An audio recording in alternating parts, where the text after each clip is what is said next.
It's live now. Okay, here we go. Coming to you live is the Auto Hub Show, changing automotive one show at a time with Ian and Jeff. And here we go.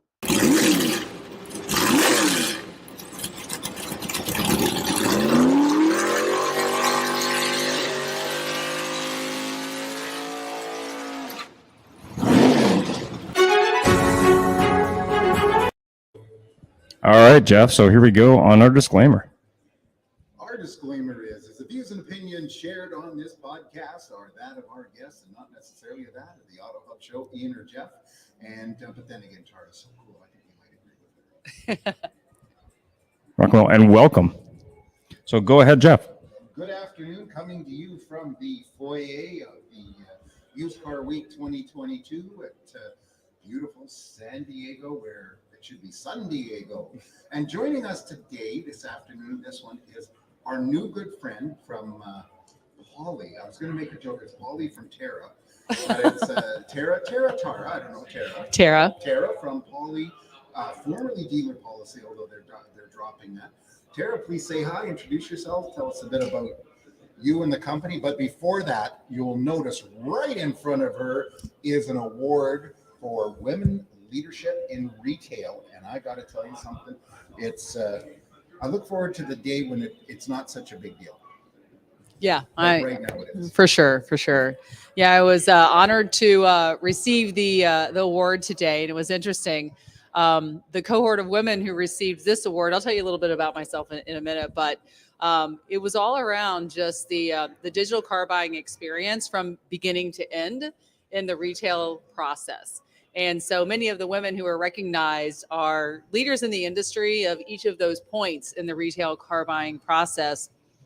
And when you think about what Polly does, we're bringing insurance solutions to dealers for their car buyers during the car buying process in a digital way. So I'd say we are pioneers for sure in how we're inserting ourselves into this space. And the first time that we are being recognized, and a company that provides a service like this being recognized as a critical part in the car buying process. So pretty big deal. Yeah. Oh, yeah. For sure. You know, we come from, those of us who watch us know we're from Vancouver, Canada. Yay. And where we come from, this process, it's because we have government insurance, has actually been around for 30 odd years. Really? Where we actually have an agent, you can do your insurance. But I know too many other places is they make the deal, they sign them up, they leave, they go to get their tags or whatever they call it, wherever they are, right. You know, and then all of a sudden, where are they? Yes. Hello. They're not answering their phone. Wasn't them driving by in that car? But so tell me something, you know, you're here, not like Polly doesn't have a booth or anything here. No. What, other than getting that award, which you solely deserve, got nothing to do with the company. Oh, thank you. Rennie or any of those other people. Not Rennie Seahas. No, I got what is we should be getting a few likes now that I mentioned his name. Exactly. Rennie's a great benevolent golfer type guy. But what other than that, what's your big reason for being here?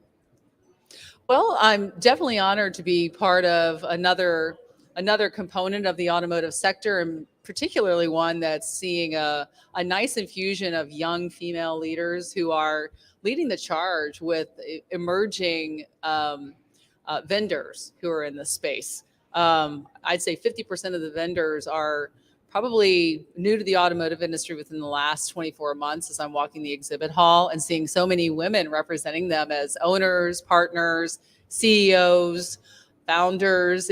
I've been in the industry a long time, and it's just wonderful to see that. Yeah, for sure. Yeah. How long? Just curious, like 5 years? Oh, okay. When she was 6. When I was 6. So obviously we were at the driving sales conference in Las Vegas, but we were also at the Used Car Week in Toronto. Both, I think, had a Women in Auto award ceremony of some type, obviously larger here in the U.S. market. And obviously this has been going on for a while. What do you see has changed in that segment over the last, say, 5 years?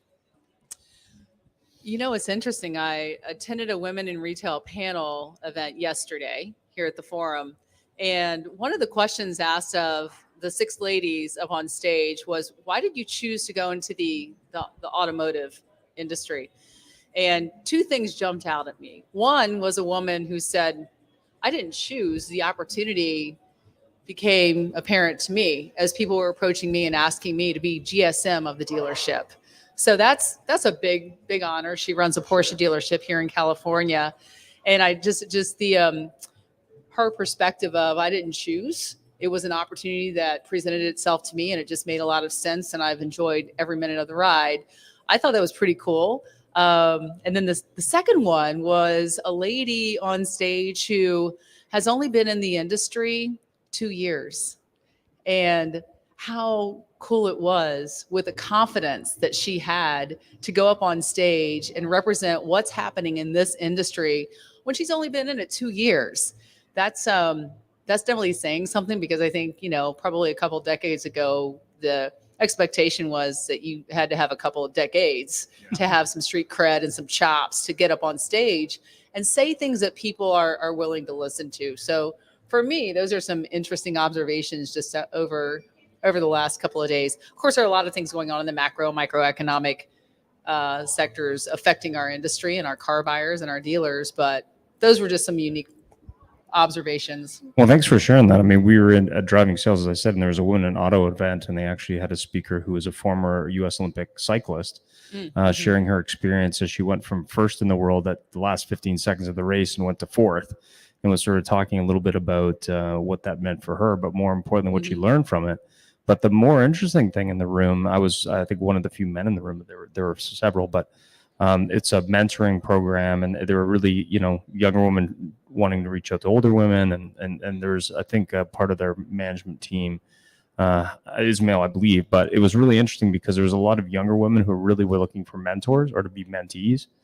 And it was really, really interesting from that point of view. But it was interesting to see sort of the scale of the awards this time versus what I've seen in the past, at least in my brief experience.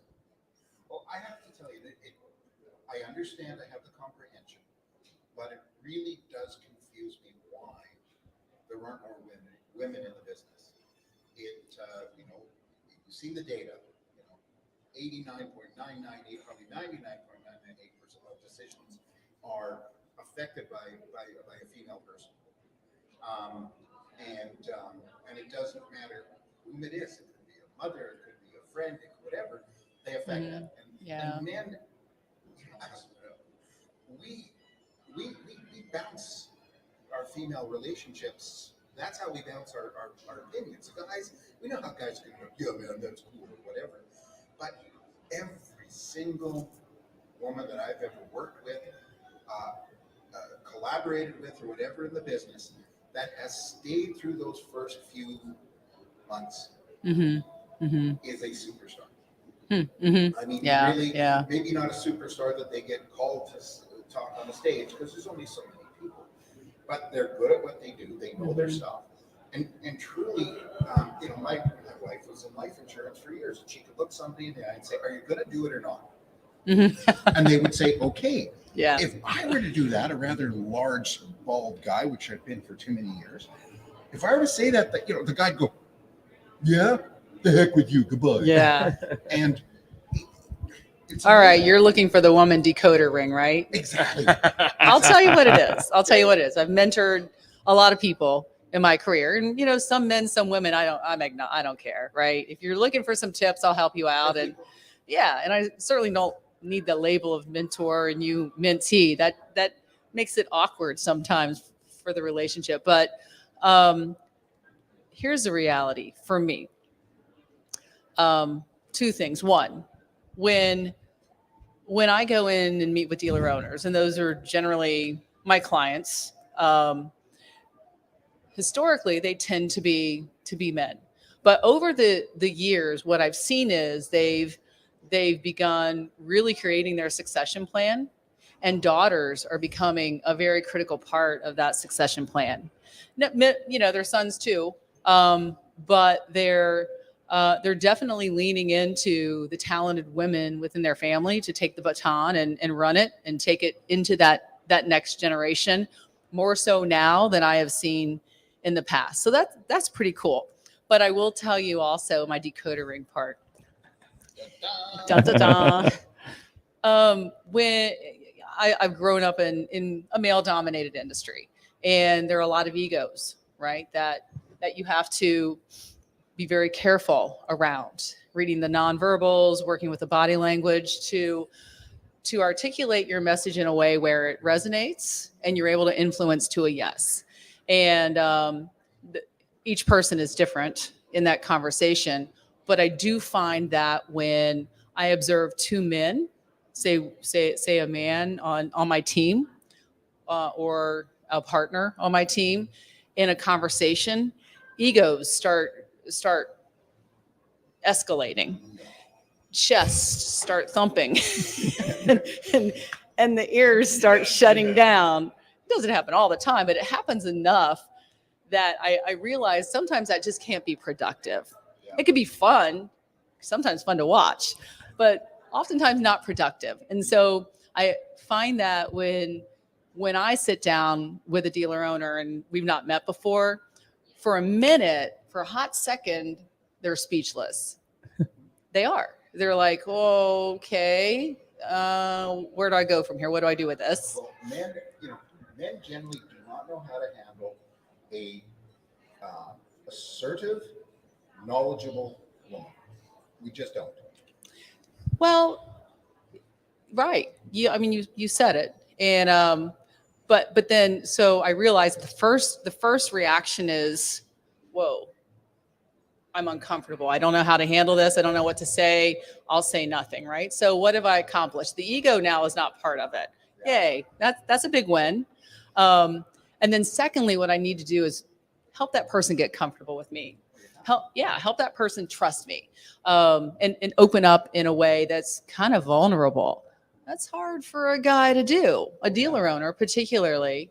And so through the years, just working through my style and my technique, where I get to that point of little vulnerability, some trust. Hey, Tara, man, these are the things that I've been dealing with, and it could be the product I'm bringing. Oh, it's not you, Tara. It's the product. Well, let's get over that. Let's talk about how we can turn a negative into a positive.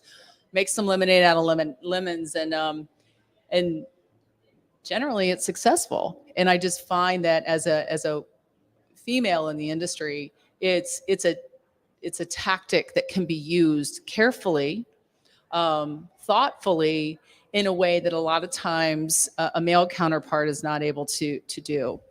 If that makes sense. There's no question that makes a ton of sense. Yeah, I mean, it's interesting. Years ago, I had a job where I did a lot of call center training and setup and repairing call centers, and the vast majority of the staff I was training were women, because they were much better at it than most men were, because they were able to handle the volume, learn the process, follow it very well, and adapt on the fly. Whereas a lot of the men I trained just weren't up to the challenge. But ironically, you didn't run into a lot, at least at the time, of female-run call centers. So there tended to be a male manager. And it was funny because I did a project with Mercedes-Benz Canada at the time. They owned most of the dealers in our market and also in the Toronto market. And they had the vast majority of their customers in the Vancouver market happen to be Asian, and they speak Mandarin or Cantonese. So they had the whole sales BDC spoke Mandarin or Cantonese. But the gentleman who managed them didn't even speak that language, which was kind of interesting. But more importantly, it was interesting just from a strictly management decision perspective. And on the service side, luckily for them, they did have a more diverse team. But it was very interesting that even the manufacturer, when running a series of retail locations, virtually all of them, still didn't quite get that decision-making process in a market where essentially, I think close to 90% of their clients were Asian. Oh, wow. So it was a very big number, and I'm sure in Toronto it was different, but it was interesting that even from a manufacturer standpoint at the time, and this was 8 or 9 years ago, there was a disconnect. And it was funny because I thought that if they had just promoted maybe one of the women who'd been doing it for a while, it probably would have been a better run organization. That's just my observation. Well, and one more thing to bolt on to that, since we're sharing the decoder ring secrets. This is something that's very provocative, a statement that I'm going to make that's very provocative. Do I have to mention the disclaimer again? Probably. The views in the video. Go ahead. It's it is complicated for men to work with women. I mean, a lot has happened over the last couple of years that I think has created noise and tension and discomfort and a gap with men getting comfortable having women in that close space of problem solving, working together, driving results, just because of perceived risk, actual risk, and that makes it that I think that may set us back a little bit. And I think that as adults, we all need to find a way to continue to get through that, if you know what I mean, and realize we're all in this together. We're rolling up our sleeves, putting points on the board, and just put gender aside and just get the damn job done. Well, men in general, part of that trouble too is the car business can be a noise club. Mm-hmm. And I don't Yeah. necessarily mean an exclusionary club, but a lot of men will feel uncomfortable high-fiving a lady. They certainly, Doing us. a manager has a real problem. On a guy they can look at and they know they're almost safe by going, look at you, dirty rotten son of a gun, you Mhm. screwed up, you blah blah blah blah blah. Yeah. And they're scared to do that with a woman, and they Mhm. should be, because in all my years of supervising people, I've only had probably 7 people tell me the word no as a subordinate, Mm-hmm. and 9 of those 7 people were women. Because Well, hopefully they said, no, I think there's a better way, and here's what it is. no, No, I said, no. and because guys they came across fearless, Uh-huh. and I think for a woman to make it in a man's world, you have to have a certain level of fearlessness. Mm-hmm. Because if you have fear, then the bullies, which isn't all men, it's only a small portion, bullies will walk all over you. And you just like when we train in the retail world to deal with the hard-nosed customers, you have to get good at hard-nosed customers to know how to deal with everybody else. Right. But you have to be able to have the smarts to differentiate. Yeah. Whereas the women early on, now I think it's way different now. Mm-hmm. Earlier on, it would be a real problem. They had to be hard-nosed because many guys resisted it. Well, I still remember the early days of the show, and we said we were going to do a show on women in automotive, and this was almost 3 years ago. And we had a number of our listeners saying, well, that's really not a good idea. You really shouldn't do that, and it's actually not something we'd recommend. And we've been doing the shows for a long time, but what's interesting is when we have a mix of guests, not just women on the show, but we have a mix. Generally, the female guests tend to set the tone, but the funny thing before, when we did the first show, was not only were the women very strong on the show, they got together before the show and talked about what they were going to discuss and how they were going to discuss. It was very interesting. So it was very different from shows that we've done. Yeah, it was very interesting. It was so good. I couldn't describe it because they almost collaborated. It was almost like choreographed. Yeah. But literally, they kind of got to know each other, and then one goes, I tell you, you're so good at that because I checked you out. Oh, thank you, because I checked you out. Whereas guys will go, yeah, oh, nice to meet you, man. Hey, Aw. bro, And also, Unless you have Rini Seahas. Yeah. well, also on some of the competitive shows, it was kind of interesting where you'd have 2 companies that were similar. And if the companies happen to be represented by women on the show, they tend to work together differently, which was kind of interesting. But we did have an interesting smackdown with a gentleman from Google and a gentleman from Digital Airstrike where they were comparing survey sizes, which was that's kind of funny. Like number of customers who were sampled Yeah. or surveyed in the Yeah, like so their sample size. Google was like, oh, it was like 4,500 customers. And the gentleman from Digital Airstrike was like, oh, well, ours is bigger than yours was. By the way, both those companies are fictitious.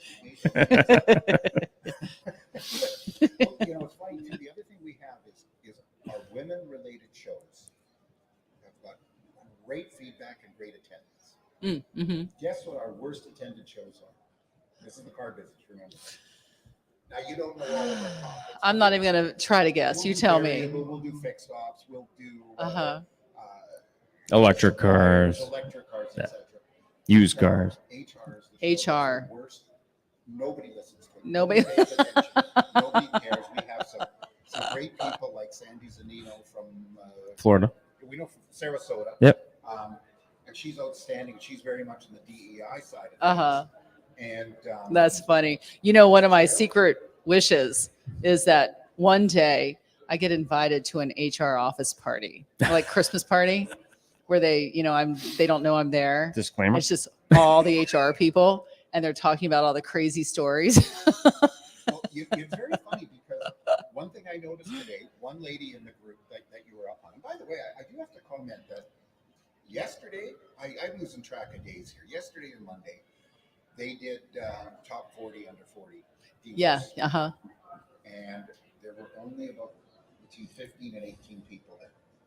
Really? The other Oh. 20-something people did not deem this worthy enough to be here. Hmm. Now, if we take out a certain percentage, they weren't allowed to come because many of these people are dealers, are dealer principal, not, Right. not owners, Mm-hmm. and they're told they can't. But all these other people, if I got an award, I take holiday time because Mm-hmm. somebody chose me and said, "Hey, we're talking the United States. We're not Yeah. talking the Central Republic of Bongo. Mm-hmm. You know, that's a big deal. But here, wow, were there a lot of women? The room was packed. Holy! It was a ballroom, and it was packed. I mean, I was everybody impressed. stood up. It was, like yeah, they it was the very Apple cool. phone, when they introduced the new phone. Yeah. Go around that corner, down there, around the spotlight, over there. Oh, wait a minute, there's more. It's like a Right. the airport together. It was like the Titanic movie lineup when people wanted to see that movie, Yeah. even though they knew the ending. Yeah. These things are scream at her. That's But, true. I noticed there was a lady that came up, and her title was Director of People. And the titles, you know, HR is somebody, to me, HR is somebody you go to and say, my boss looked at me funny. He's not a very nice person, or she's mean to me. Director of People, Right. same job, Yes. but it's a little more something you can approach. Mm-hmm. Mm-hmm. And I'm seeing all sorts of. I think a good would be the chief person. Chief person, Chief person. not person officer, Yeah. just chief person. Okay. We have our chief people officer at Poly. She's amazing, Kristen Halpin-Perry, and she goes at it from the context of people aren't resources, people are people, and when you're creating policies, visions, strategies around your company that your people are contributing to that and they're building it, it's really creating a human organization. And I'm seeing newer companies emerge with more of that people backdrop than human resource backdrop. Mm-hmm. I do have to say that we feel a bit of a kinship to Colby. We were on your podcast stage at EPA. Which was amazing. Oh, it was beyond. It Yeah. was a blast. So cool. It was so much fun, and but I got to know so many people there. You know, Jeremy, Rennie, everybody was terrific. Did you meet our founder, Travis Fitzgerald, and co-founder Jeff Mungeon? I think I met Jeff was Jeff. on stage with you. Yes. Yeah. Yeah. But it was not just us. It was Lou and Fred. Shout out to the car gang. Oh yeah. Yep. And it was so much fun. And People didn't want to leave. Podcasters were just lining up and watching their peer podcasters doing podcasts on our stage. It was pretty cool. you know, and then Yeah. somebody walked by, and you'd say, "Hey, come here." And then you snag one. It was really nice. And we really felt this. It was nice for us to feel close to somebody because we're kind of outsiders trying to get inside, but we felt part of Right. a big team. Which was Yeah. something that meant a lot. And you and I chatted a lot there too. And Mhm. I had you sitting up on the panel with everybody. Yes. Yeah. So That was very fun. good. I'd never done a podcast before. That was my first podcast. So what have you learned since? I was nervous. Oh, you were not. You were not. You couldn't be nervous. And if you were, no one would ever. I hit it, I guess. You know, it's so funny too because I think the term podcast is like saying insurance. Okay? Because insurance is something, you know, but there's hope. Holy cow, you represent what, like 7 trillion different carriers? Over 40, Over 40. which 7 both trillion. answers are right, I guess. Maybe there's room for expansion there. Let me see. I'm sure you represent one animal, two animal company. Then you represent the lady with the headband company. Yeah, all the carriers we can't say, I guess, on here, but I mean we represent just about every well-known brand in the industry, bringing choice to car buyers. But I asked for a stuffed emu, and nobody would give it to me. Oh, really? Oh, wow. Well, you know what's interesting is 4 of our most prominent carriers were at NADA with us in our booth. We had a huge booth, and we had each quadrant was like the blank corner, and then the blank corner, and then the blank corner, because more and more dealers are understanding that insurance is that final frontier of solving for a car buyer's need in a way that satisfies them but brings revenue to the dealership. And as a result of that awareness, they've done a lot of research. The dealer has. They've even tried a few things that have failed, or maybe they're still trying to make it work. And what I loved about the fact that we had not only the exciting podcasters like you at our booth, Of course. but these 4 insurance carrier representatives was that as dealers had specific questions around actual insurance questions, right? You wouldn't expect that 5 years ago, but they had actual insurance questions around rates in my state with this carrier. Come on over. Let's have you talk to the actual expert. And you can really do a deep dive right there. And that was a surprise and delight factor, one of many of our booth that went a long way with our dealers. Ian, before you say anything, I have to do this. Insurance, the final frontier. Okay, go.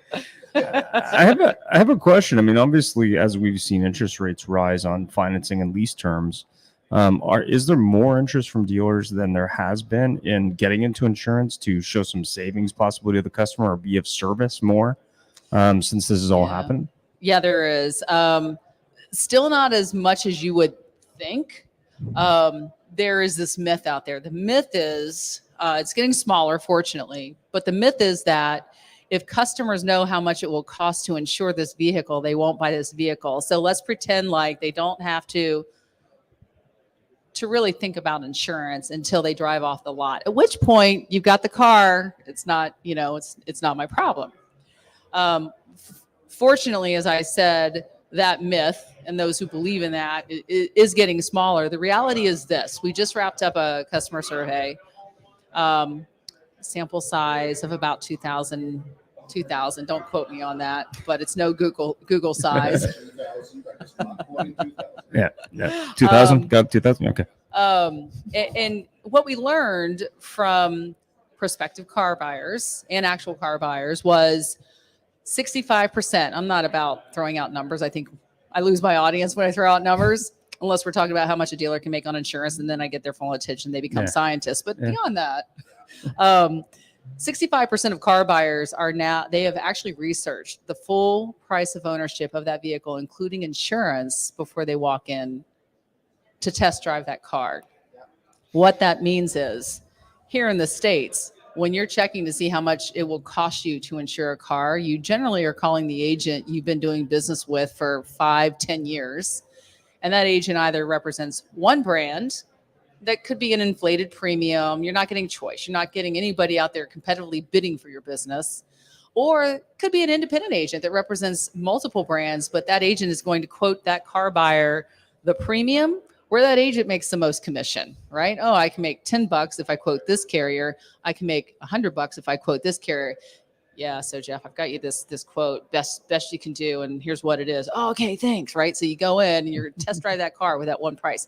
What we enable a dealer to do is, with our 40 plus carrier partners, give them choice. That customer gets all those carriers right there on their smartphone with all these quotes.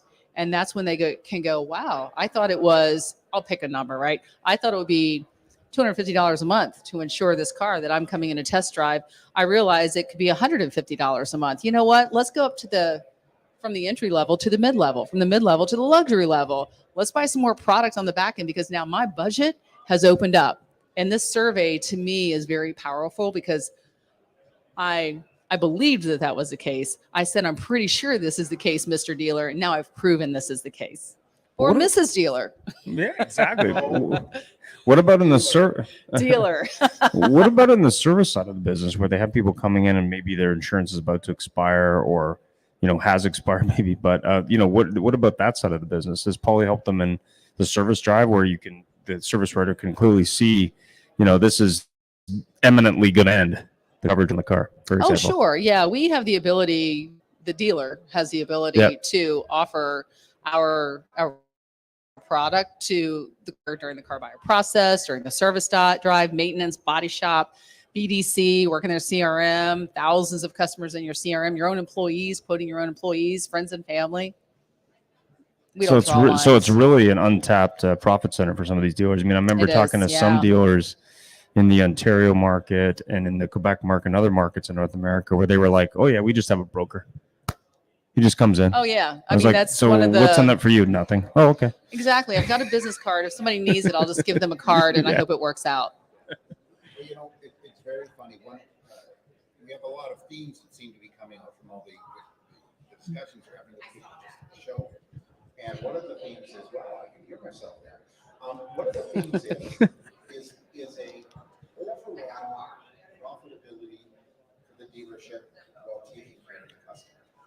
And we had a discussion with somebody about how the BDC will make an appointment, and sales will enter that in as if they were a fresh person because they're worried that they're going to be, they're not going to be given credit for this person, which cuts out the BDC. Oh, And mhm. then, of course, they make the deal, and then they're trying to cut out the F&I department because they're afraid the F&I department's going to make money on it. Mhm. Nobody wants to introduce them to service because they're afraid they're going to tell them about the service intervals, and that what steers them away from the car. They don't want to go to parts to get accessories because that might make the car unsaleable. In the end, you just mentioned another one. Yeah, whatever, insurance is fine. They can't deliver a finance car unless they've got insurance. So everything I've ever seen, Correct. there might be. California, right? Can you still drive a car in California without insurance? Well, it's not without insurance. They just can't deliver it. Oh, The okay. beauty is insurance is legally required in all Everywhere. 50 states to There you go. drive a car. There you So I represent a product that by law you have to Yeah. buy. Yeah. That's a great place to be in. I would think so. Now it's about making my product the most attractive product. Exactly. Exactly. One thing in the business, we got to stop being scared of the other person. Notice I didn't say the other guy. We got to stop being scared of it. And, we'll get back to the women and auto thing. But, first of all, there was almost nobody who was a receptionist. Then it became the girl in the back, the businessman. I still hear that a lot. Oh boy, that's a tough one to shake. And Yes. Yeah. especially when they're no longer in the back because the new way of doing dealerships. There is no back. Transparency. Yes, there's no back. Yeah.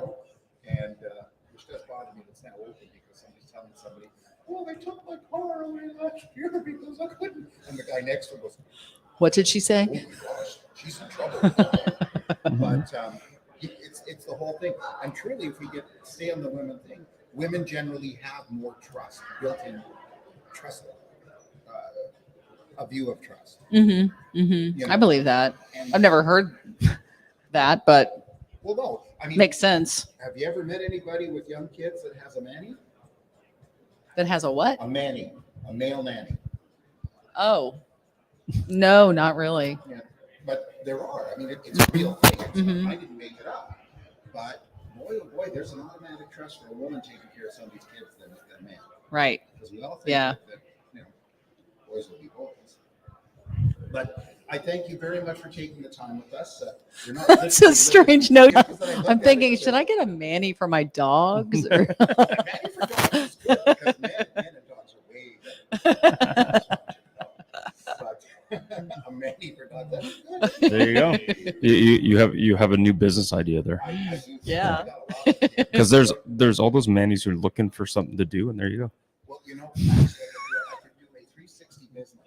I can get the Manny for dogs, and in their cars, I can then introduce the new Vinair where they can get their car deodorized while going to the Ah. car reconditioning company. There you go. There you go. 360. invented right here. Yeah. And then insurance while they wait, maybe. Oh yeah, Yeah. yeah. See, I've got a convert right here. I didn't have to say it; it came out of his mouth. Why would you go to an insurance agent when you could do it right now while you're having an oil change on your car? Why would you do that? Yeah, and then you save money on your insurance, and your oil change is basically paid for. Yeah. Okay, my final question. Why change the name from Dealer Policy to Poly other than there's something with pockets? It's just another customer survey, right? So as we think about the stickiness of our brand, what resonates so easily? And you think about Flow, right? Flow resonates. Yeah. Poly really sticks with car buyers. We also recently did a survey about the name, and clearly name recognition was much higher with that very simple, punchy name than long Dealer Policy. And it was kind of funny. We introduced our new name at NADA, Yeah. and our big booth said Poly. We got the booth of the year award by NADA. Congratulations. That was huge. But people would skip by and go, Poly, oh, nice beat. And they'd start skipping, just kind of has that happiness feel, and it sticks. And even here at the conference, talking with so many people, oh, you're with Poly? Yeah, I've heard of Poly. Versus Dealer Policy, I don't think it really sticks in the auto space because dealer seems to be the appendage as part of the name to a lot of things, whereas Poly is so unique, stands out, simple, warm, fuzzy, and it just Yeah, I think dealer policy is a little more government. Not so much. yeah. Sometimes we're trying to sell you something. True. Dealers Yeah. need to be sold. Anything. Yeah, exactly. Yes. Good point. Thank you. Yeah. Any parting comments? Well, thank you for having me. Thank you for your support. Thank you for No your problem. support of women in retail. Putting us on the podcast was tremendous, and it was also good spending some time with you after the award I ceremony. really quite enjoyed that. It's really Yeah. quite fun. We went from everything. We touched on religion, politics for about 7 seconds, but then talked about the car business. It was a lot of fun. And Yeah. Congratulations again. You know something that's, again, there was 35, 40 women there. And to get an award like that, that's a big deal. That's Yeah, not just, thank you. The company didn't go buy advertising space or anything like that. It's just something you Yeah. for yourself. Yeah. Thank you. Appreciate it. Thanks, guys. Well done. Thank Thanks. you. Now we have the awkward ending. Here we go. Thanks for joining us. It was a great show, and follow us anywhere you would like on your favorite podcast, on Facebook, on LinkedIn, and of course on our YouTube, or subscribe to our own channel. I said I thought you were heading out. Did you go and come back? Oh, okay.